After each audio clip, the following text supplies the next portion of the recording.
Welcome to our latest video on the top 10 chess plans for the endgame. The endgame is the final phase of chess where every move counts and can make or break your position. In this video, we'll share with you the most essential strategies and concepts to help you navigate through the endgame successfully.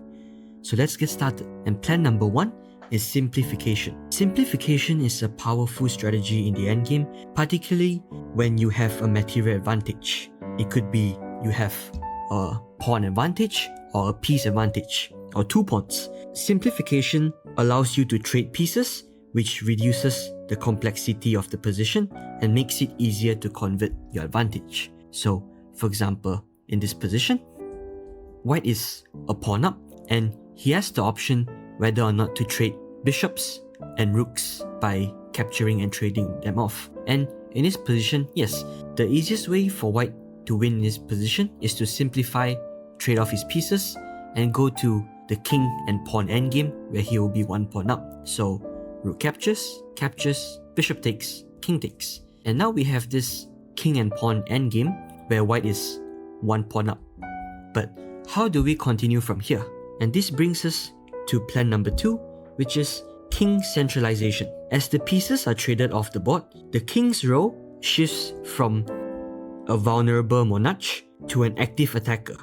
Centralizing your king allows it to control more squares and influence both sides of the board and support your pieces. So in the endgame, we should always look to bring our king to the center. And this is because when our king is in the center, we have the option to bring our king either to the left to the queen side or to the right hand side to the king side, right? So imagine if our king was still stuck, let's say here, where we castled in the opening or in the middle game. And if our king now were to run all the way to reach the pawn on a7, it would take a really long walk. But if our king is in the center, it's really easy for us to choose whether we want to walk left or to walk to the right. So remember to activate your king as soon as it's safe to do so. Now let's take a look at the next step that white has to do in order to win this game. And the next concept is called pawn majority. So pawn majorities refer to having more pawns on one side of the board compared to your opponent. In the endgame, pawn majorities is very important to create winning chances because with a pawn majority, you can use it to create pass pawns, which would be our next hit. So in this position, white has 2 pawns versus only 1 pawn on black for black on the queen side, and this is called a pawn majority. Whereas on the king side, it's 3 versus 3. So white wouldn't be looking to play on the king side because it's way more difficult to create a pass pawn on the king side compared to on the queen side. So now let's see how do we utilize the pawn majority, and it's actually just very simple. All we have to do is just push up our pawns and try to get that pass pawn as fast as possible. And here after captures, now white has successfully utilized his pawn majority in order to create a pass pawn. Now let's discuss tip number 4, which is this little guy over here. A pass pawn is a pawn that is not blocked by any enemy pawns on its way to promotion. So right now, our pawn on b5 is a pass pawn because it can just march down to the 8th rank and promote, and it's not blocked or stopped by any pawns. Compared to previously, in this position, none of these pawns are pass pawn yet because the black's pawn on a6 blocks and prevents the white pawns from marching down all the way. So now that a pass pawn has been created, let's see how white easily wins this position. So black has to try to bring his king over and try to block that pass pawn, otherwise white would just easily march it down the board and promote it into a queen. And all white has to do is just bring his king to support the pawn push, and once the pass pawn is close to promotion, it actually acts as a decoy because black has to bring his king over to deal with the pawn and prevent it from winning. And once black's king is far away from the other side of his pawns, this is where the pass pawn has done its job, acting as a decoy, and this allows the white king to march over to the other side of the board and gobble up all the pawns over here on the king side. Black can try to push up his pawns and try to save it, but it's no use because the king can just chase all the pawns and hunt them down, and because the black king had to deal with the passed pawn over here on the left side earlier on, it is now too late and it requires too many moves to bring the king over to the other side of the board, and it's an easy win for white. So that's how we utilize simplification and all the way step by step until creating a passed pawn. If you're enjoying the content so far and want to see more videos like this, please take a moment to hit that like button and subscribe to our channel. Your support is what allows us to keep creating amazing chess content for you. Now let's take a look at plan number 5, which is opposition. Opposition is a very important concept, especially in king and pawn endgames. Opposition occurs when two kings face each other with only one square between them. So, two kings facing each other and only one square separates the both of them. And when opposition occurs, one side's king will be forced to give way, depending on whether it's white to move or black to move. So in this position, if it's white to move, white can play king here, controlling the opposition, because now both kings are opposite each other, but it's black to move, and black has to move either backwards or to the left or to the right, in which case he would concede the opposition. So let's say the black king moves here to the right side. Now the white king goes here, king to c6, because since black has moved to the side, he no longer controls this square, which white grabs immediately. Now if black plays king back, again white plays king to d6, controlling the opposition once again. If black chooses to go to the left side, now white will just mirror opposite to what black has done. So black goes to the left, now the white king goes to the right. The black king is forced to move up, and now white can just easily march his pawn down and promote and win the game easily. So understanding the concept of opposition is critical in the endgame, because it can mean the difference between winning and losing. Now that we have covered opposition, let's take a look at the next concept, which is Zugzwang, and both Zugzwang and opposition usually goes hand in hand. Zugzwang is a German term that refers to a situation in which any move a player makes will only worsen his own position. So let's take a look at an example of Zugzwang. It is now white to move, as black has played king here in the last move. Now black is the one gaining the opposition. However, in this position, it is still winning for white because the passed pawn has pushed up far up the board. So white plays here, king to e6. Black does the same, gaining the opposition once again. But now white can just push up the pawn, and after king d8, pawn to d7, and this scenario we call it as black is in Zugzwang, because the only available move for black is to play king here to c7, and after that white can just play king up and promote on the next move. So if at this moment black was able to make a pass and not do any moves at all, and all of a sudden it's white to play again, white would have to play king to d6, and it would be a draw due to stalemate. However, as you're not allowed to make a pass in chess and black is forced to make a move, black is in Zugzwang here as he's forced to play king to c7, which causes him to lose the game. Now that we have covered both the concepts of opposition and Zugzwang, let's take a look at the same position that we discussed earlier.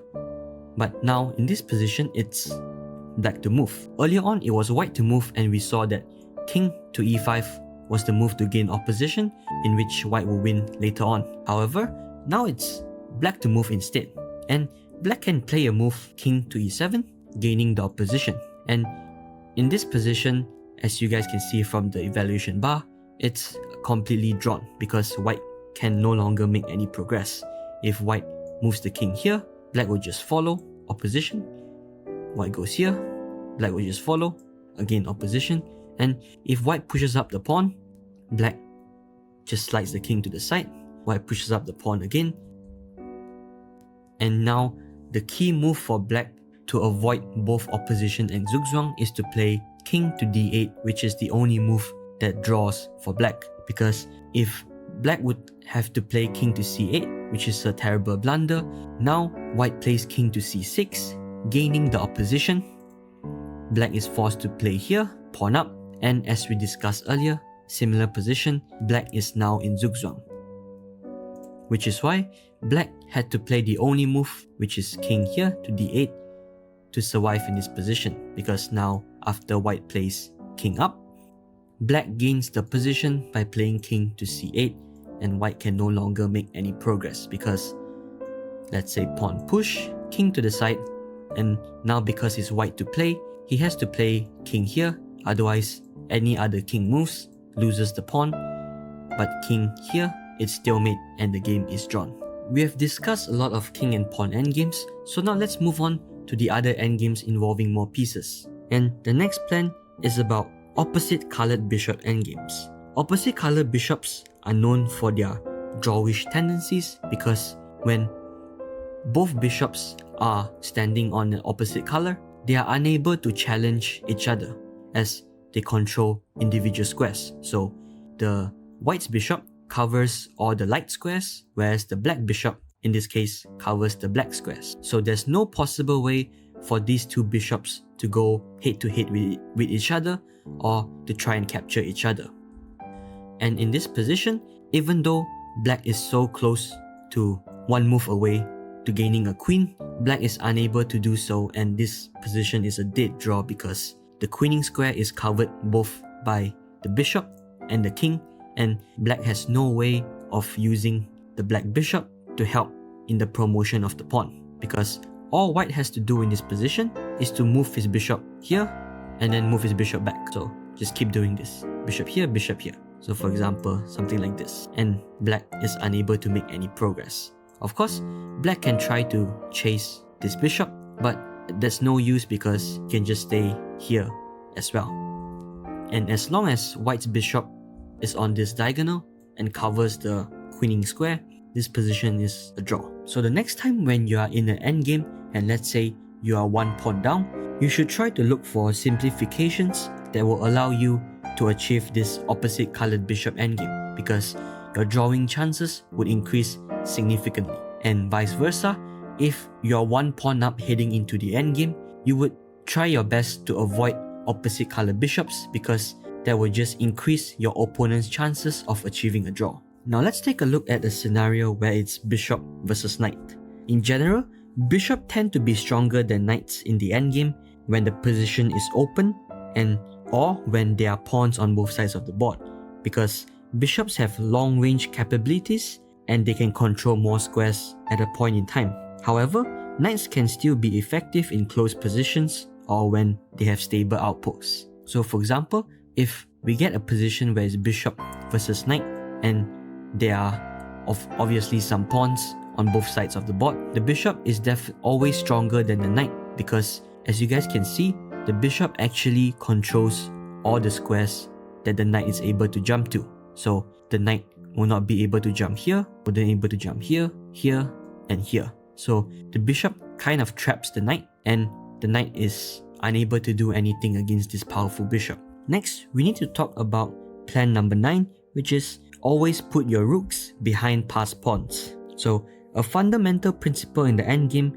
is placing your rook behind your passed pawn, because this allows your rook to support the pawn's advance. So for example, in this position, let's say the pawn was still here. If the rook was behind the pawn, the white rook can now support the pawn's advance and the pawn can just freely march up the board. And when the white pawn gets to the 7th rank, even though the black rook can stay here on a8 to prevent the pawn from reaching promotion, but now the rook is tied down to this square defending this pawn, compared to a scenario where it's reversed and the white's rook is actually in front of the pawn and the black's rook is now behind the pawn. So now the roles are opposite and it's the white rook that is tied down to the defense of pawn, because if the rook moves away, the black rook can just capture the pawn on a7. So always remember to try and put your rooks behind your passed pawns and advance them. Last but not least,